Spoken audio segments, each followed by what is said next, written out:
गंज नाम का गांव था, जहां पर हर्ष अपनी पत्नी सुरेखा के साथ रहा करता था। हर्ष गांव में बर्तन बेचने का काम किया करता था। हर दिन वो एक गांव से दूसरे गांव में बर्तन बेचने जाता था। एक दिन जब वो बर्तन बेचने के लिए बर्तन की टोकरी अपने सिर पर रख ही रहा था, तभी उसकी पत्नी सुरेखा उससे कहती है, आप बर्तन बेचना छोड़ क्यों नहीं देते? आखिर आजकल आपके बर्तन खरीद कौन रहा है? खरीद तो कोई नहीं रहा है सुरेखा, मगर बर्तन मेरे बाप दादा सदियों से बेचते आ रहे हैं और मुझे बर्तन, थाली, गिलास बनाने के सिवा कुछ और नहीं आता। मगर हम भूखे भी तो नहीं रह सकते ना पतिदेव। आज मुझे जाने दो, अगर आज कमाई नहीं हुई तो मैं सारे बर्तन पानी में फेंक दूंगा और कहीं और काम कर लूंगा। जब वे बात कर ही रहे थे, तभी एक आदमी उनके घर के बाहर आकर हर्ष को आवाज लगाता है, हर्ष भैया, ओ हर्ष भैया। हर्ष बाहर जाता है। अरे क्या हो गया, ऐसे चिल्ला क्यों रहे हो? प्रधान जी ने हम सारे गांव वालों को इकट्ठा होने के लिए कहा है। क्यों, कोई आफत आ पड़ी है क्या? भाई वो तो वहां जाकर ही पता चलेगा ना। जाओ जल्दी, गांव के बड़े पेड़ के नीचे सारे गांव वालों की बैठक लगी है।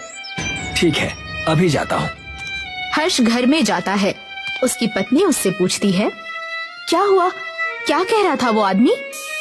चलो, आज बर्तन नहीं बेच पाऊंगा। प्रधान जी ने जल्दी से जल्दी एक बैठक में बुलाया है, हमें वहां जाना होगा। हर्ष सुरेखा को लेकर प्रधान जी की बैठक में जाता है और देखता है कि प्रधान के साथ साथ गांव की जमींदारनी भी खड़ी है। ये जमींदारनी यहाँ क्या कर रही है? पहले तो इसे गांव के मसलों में कभी नहीं देखा मैंने। जाने दो, देखते हैं आखिर प्रधान ने हमें यहाँ क्यों बुलाया है। गांव वालों, गांव में एक बड़ी आफत आ पड़ी है। सरकार हमारे गांव की सारी जमीन एक विदेशी कंपनी को बेच रही है। क्या? मगर सरकार हमारे घर और जमीन को विदेशी कंपनी को कैसे बेच सकती है? हमारे पास हमारे घर और जमीन के कागज हैं। यही कारण है कि तुम अनपढ़ हो। ये भी नहीं पता कि सरकार ऐसा कर सकती है। सरकार अपनी जमीन देकर आपको कोई छोटा मोटा घर दे देगी, और क्या। नहीं नहीं, ऐसा नहीं होना चाहिए। मेरे बाप दादाओं के जमाने से हमारे पास हमारी खेती है, ऐसे कैसे सरकार उसे बेच सकती है? सब लोग धैर्य रखिए। मैं जानता हूँ कि आप सब परेशान हो रहे हैं, मगर हमारे पास भी कोई चारा नहीं है। अगर हमें इस जाल से निकलना है तो हमें जमींदारनी जी की बात माननी पड़ेगी। मेरे पास एक उपाय है। आप सब अपनी जमीन और खेतों को मेरे नाम कर दीजिए, जिससे पूरा गांव मेरे नाम हो जाएगा। और जब सरकार ये जमीन बेचने आएगी तो मैं ये मामला उच्च न्यायालय में ले जाऊंगी और हो सके तो सर्वोच्च न्यायालय में भी ले जाऊंगी। मगर मैं आपके घरों को किसी विदेशी कंपनी को छूने भी नहीं दूंगी, ये मेरा आश्वासन है। मगर क्या ये करना सही है? क्या पता जमींदारनी हमारे घर वापस ही ना दे। ठीक है, मत दो और मुझे जाने दो। तुम्हारी बाप दादाओं की जमीन सरकार को चली जाए। गांव वालों, हमारे पास और कोई चारा नहीं है। हमें जैसा जमींदारनी कहती है वैसा ही करना होगा। सारा गांव ये बात मान लेता है और अपने अपने घर से अपनी जमीनों के कागज लाकर गुल्लू को देने लगता है। गुल्लू सारे जमीन के कागज लेकर जमींदारनी को दे देता है और कहता है, जमींदारनी जी, क्या खेल खेला है आपने? एक ही बार में सारे गांव वालों की जमीन हड़प ली। मानना पड़ेगा आपको। ये गांव वाले कितने बेवकूफ है ना। इनका प्रधान भी मेरे झांसे में फंस गया। कुछ दिन बीत जाते हैं और सारे गांव वाले देखते हैं कि सरकार की तरफ से कोई सूचना नहीं आई। तभी प्रधान जी एक बार फिर से गांव वालों को बैठक में बुलाते हैं। प्रधान जी, आपके कहने पर हमने सारे घर जमीन उस जमींदारनी के नाम कर दिए, मगर अभी तक कोई भी सूचना सरकार की तरफ से नहीं आई है।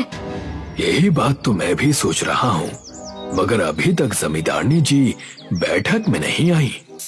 जब वो बात कर ही रहे थे, तभी जमींदारनी जी उनकी बैठक में आ जाती हैं और उनसे कहती हैं, चलो सब मेरे घर को खाली कर दो।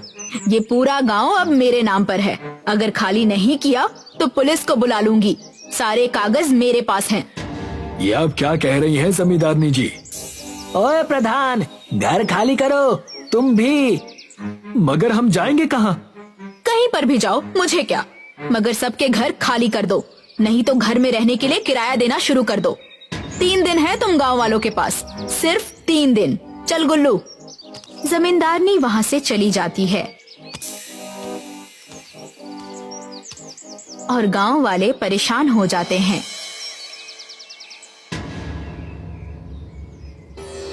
अब हम क्या करेंगे? मेरे पास अब बस ये बर्तन बचे हैं, इनमें भी सिर्फ थालियां ही हैं। आज जाकर इन्हें बेचकर जितने पैसे बनेंगे, फिर घर छोड़कर हम बाहर रास्ते पर रहेंगे।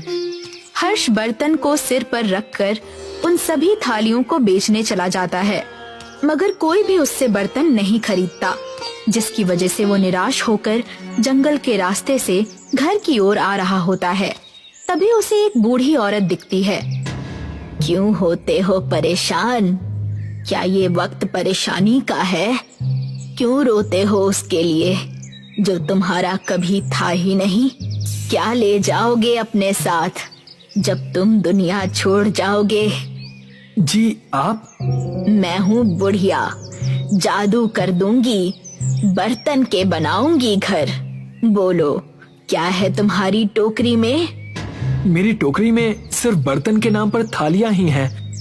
थाली ना आसमान में होंगी, ना होंगी जमीन पर, लहराते उठेंगे घर तुम्हारे सबके सब इस थाली पर। क्या आप मेरी मदद करेंगी? हड़प्पा नाचो। आप ठीक तो है ना? बुढ़िया हर्ष को जादुई छड़ी देती है और कहती है, जा गांव में लोगों को ये थाली दे और इस पर ये छड़ी घुमा। ये थाली घर में बदल जाएगी और जहाँ चाहोगे वहाँ चली जाएगी। चल अब मैं चलती हूँ। बुढ़िया अचानक से उसके सामने से गायब हो जाती है।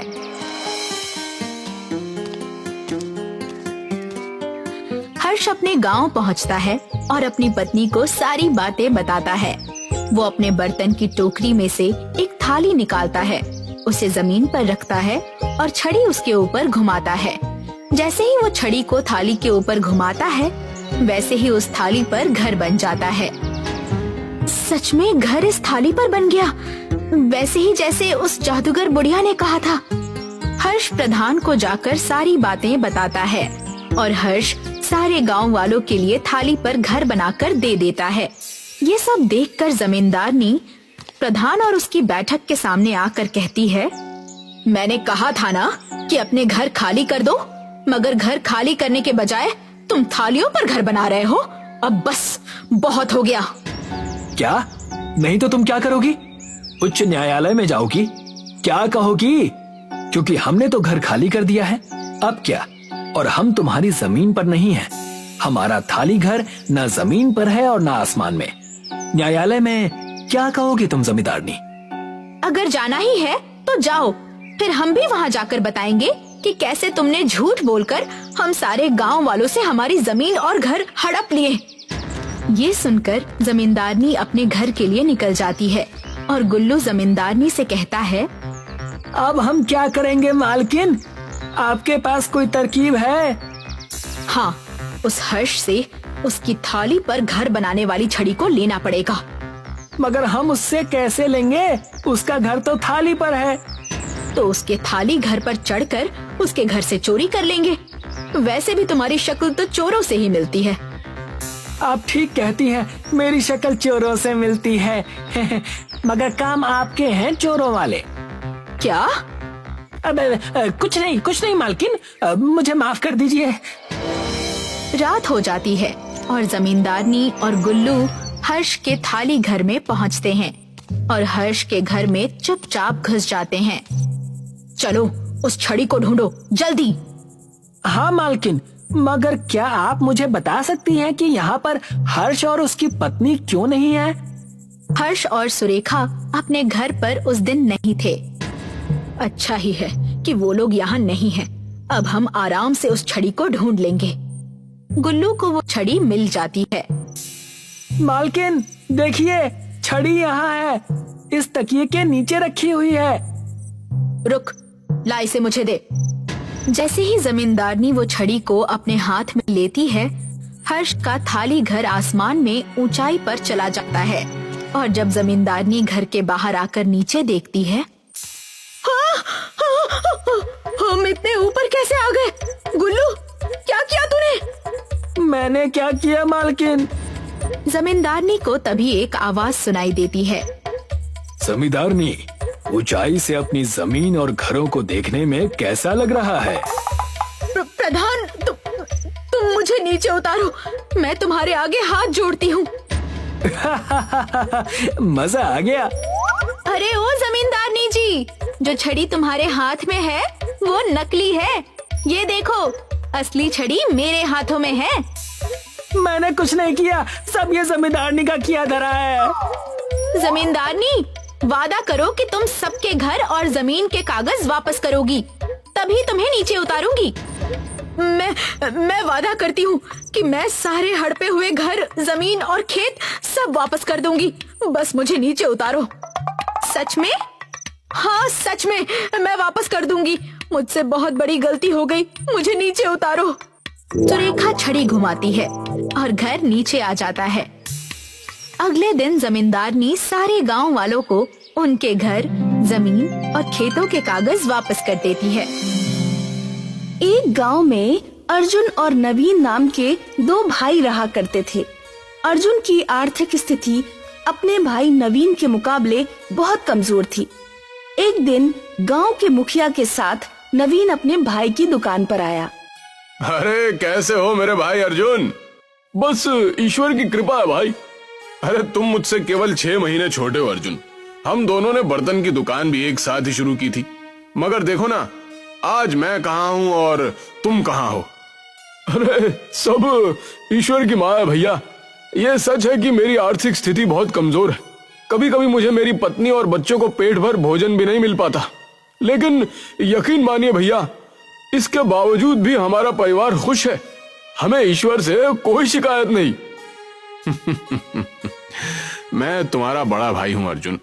मुझसे तुम्हारी ये निर्धनता देखी नहीं जाती। जब अपने बच्चों को अच्छे स्कूलों में शिक्षा प्राप्त करते हुए देखता हूं और तुम्हारे बच्चों को तुम्हारे साथ दुकान पर काम पर लगा हुआ देखता हूं, तो मेरे दिल को बहुत ठेस पहुंचती है। आखिर मैं तुम्हारे पिता समान हूं।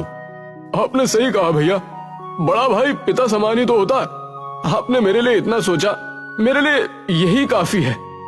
अरे तुम्हें कितनी बार कह चुका हूं, तुम अपने उस टूटे फूटे मकान को छोड़कर मेरे घर पर रहने के लिए क्यों नहीं आ जाते? ना तो तुम्हारे उस टूटे फूटे घर में पंखा है, ना कूलर है, यहाँ तक के ओढ़ने के लिए ढंग का एक कंबल तक नहीं है। नहीं भैया, मैं आपके ऊपर बोझ नहीं बनना चाहता। मैंने आपसे कहा ना, मेरा परिवार खुश है और हमें ईश्वर से कोई शिकायत नहीं है। अरे देखो अर्जुन, मैं तुम्हारा बड़ा भाई हूँ, तुम्हारे भले की ही बात करूंगा ना। तुम्हारा वो टूटा फूटा घर जिस जमीन पर है, वो जमीन एक हाईवे के किनारे पर स्थित है। आजकल हाईवे के किनारे की जमीन के दाम अच्छे खासे मिल रहे हैं। मेरी जान पहचान भी है। तुम कहो तो मैं खरीदार से बात कर लेता हूँ। तुम्हें अपने उस मकान की अच्छी कीमत भी मिल जाएगी और तुम उसके बाद एक नया व्यवसाय भी शुरू कर सकते हो और दूसरा मकान भी खरीद सकते हो। नवीन की बात सुनकर अर्जुन गहरी सोच में पड़ गया। तभी नवीन के बगल में खड़ा हुआ गांव का मुखिया मुस्कुराते हुए बोला, अरे नवीन बिल्कुल सही बोल रहा है अर्जुन। आज के दौर में कौन सा ऐसा बड़ा भाई होगा जो अपने छोटे भाई के लिए इतना सोचता है।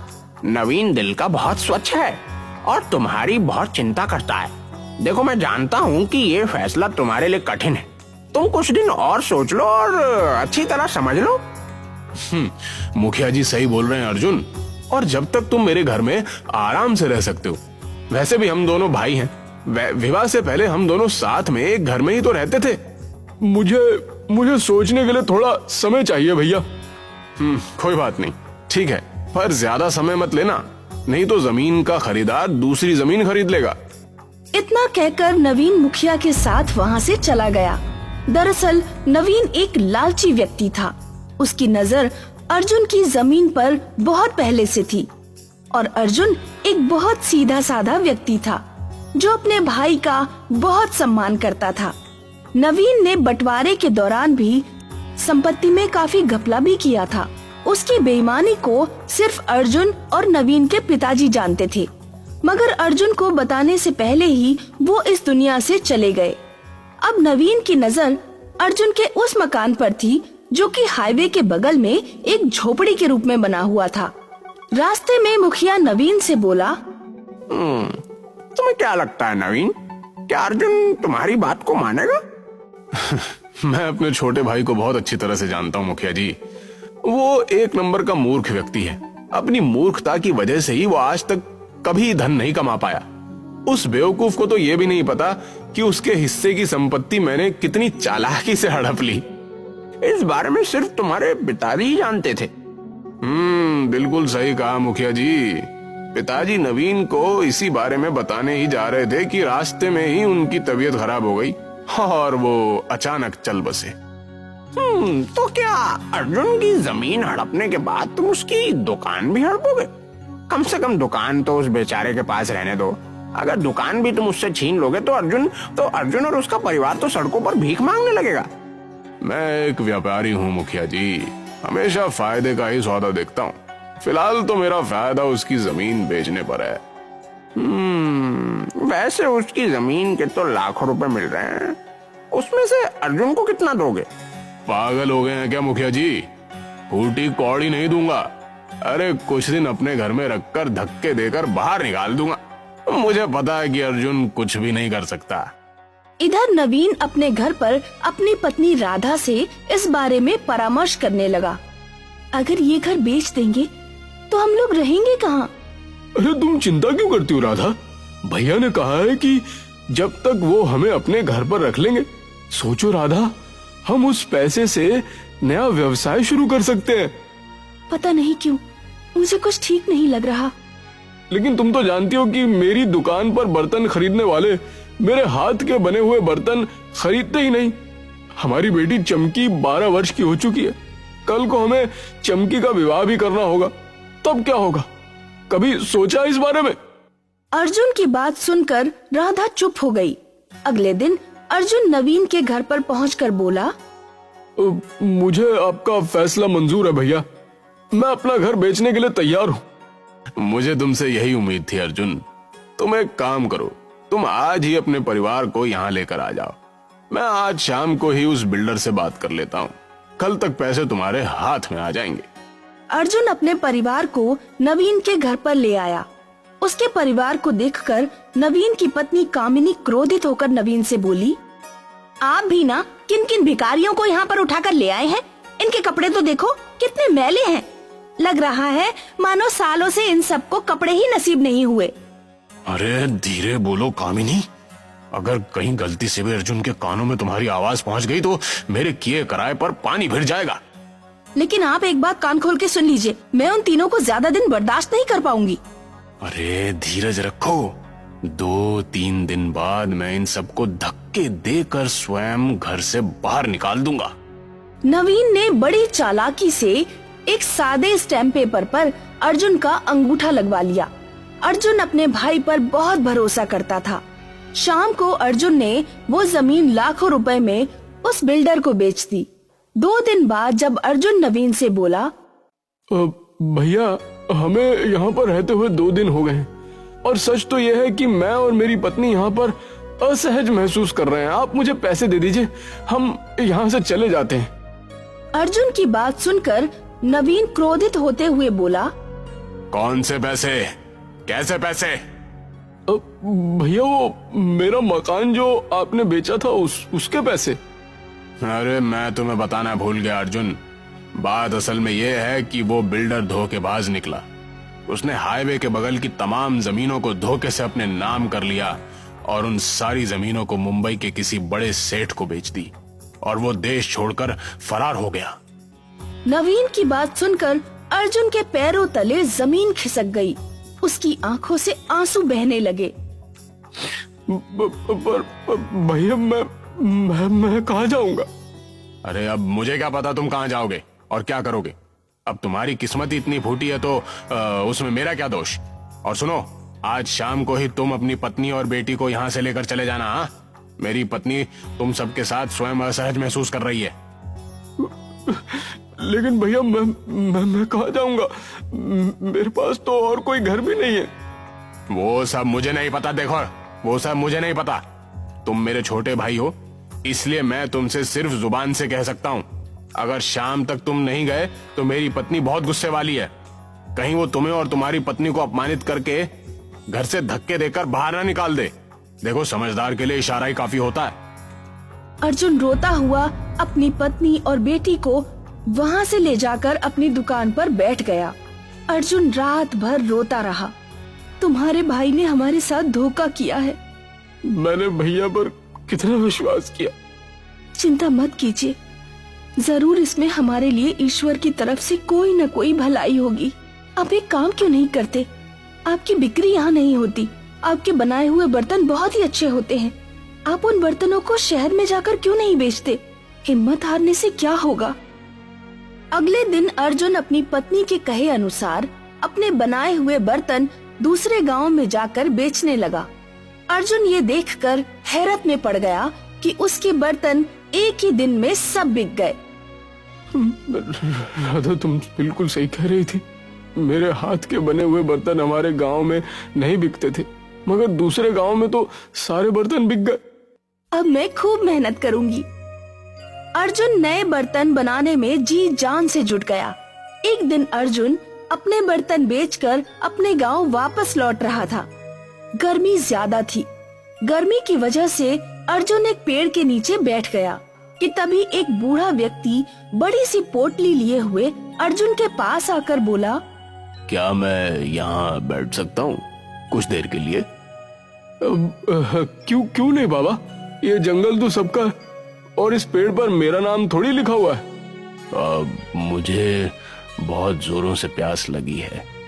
बूढ़े की बात सुनकर अर्जुन ने अपनी बोतल उस बूढ़े को दे दी। बूढ़ा एक ही सांस में सारा का सारा पानी पी गया। तुम तो बहुत ही अच्छे व्यक्ति हो। वैसे काम क्या करते हो? वो बर्तन बनाकर गांव में बेचता हूँ।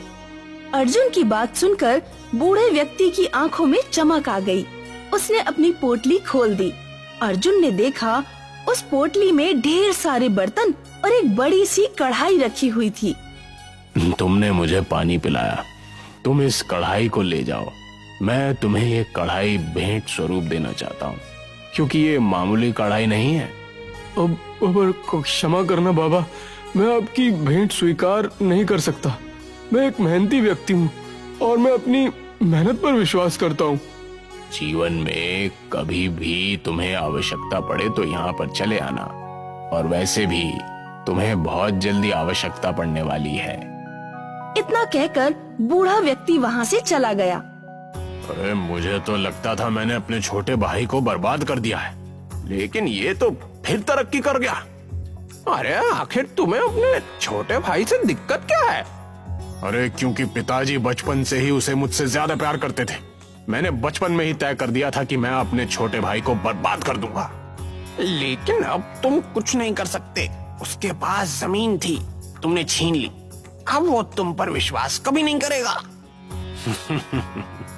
कोई बात नहीं, मैंने एक सादे स्टैम्प पेपर पर उसके अंगूठे के निशान ले लिए थे।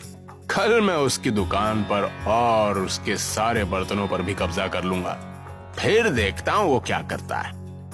अगले दिन नवीन ने जाकर अर्जुन को धक्के देकर उसकी दुकान से बाहर निकाल दिया और उसके सारे बर्तन भी छीन लिए। अर्जुन रोता हुआ अपने परिवार को लेकर पूरी तरह से सड़क पर आ गया। वो अपने परिवार को लेकर रोता हुआ उसी जंगल की ओर आ गया, जिस जंगल में एक दिन पहले उसको बूढ़ा व्यक्ति मिला था। अर्जुन उसी पेड़ के पास बैठकर रोने लगा। तभी वो बूढ़ा व्यक्ति अर्जुन के पास आकर बोला, मैंने तुमसे कहा था ना कि तुम्हें बहुत जल्दी आवश्यकता पड़ने वाली है। अर्जुन रोते हुए सारी घटना उस बूढ़े को बताने लगा। मैं सब जानता हूँ। मैं तुम्हें जो बर्तन देने वाला था, अगर चाहता तो कल ही जबरदस्ती दे सकता था, पर तुम्हारा बड़ा भाई इसे भी छीन लेता। इतना कहकर उसने वही कढ़ाई अर्जुन के सामने निकालकर रख दी। इस कढ़ाई को देख रहे हो? इस कढ़ाई को तुम जमीन में गाड़ देना। इसमें से बर्तनों का एक बहुत बड़ा पेड़ उग जाएगा। लेकिन बाबा, ऐसा कैसे हो सकता है? दरअसल ये धरती रहस्य से भरी हुई है बेटा। जिस तरह से तुम ये जंगल देख रहे हो, उसी तरह से इस धरती पर बर्तनों के पेड़ के जंगल भी मौजूद हैं। मैं उसी जंगल का रहने वाला हूँ। उस दिन मैं थका हारा अपने जंगल में जा रहा था और तुमने मुझे पानी पिलाया, इसलिए तुम्हारी मदद करना मेरा कर्तव्य है। इतना कहकर वो बूढ़ा वहाँ से चला गया। अर्जुन ने उस बूढ़े के कहे अनुसार उस बर्तन को जमीन में गाड़ दिया।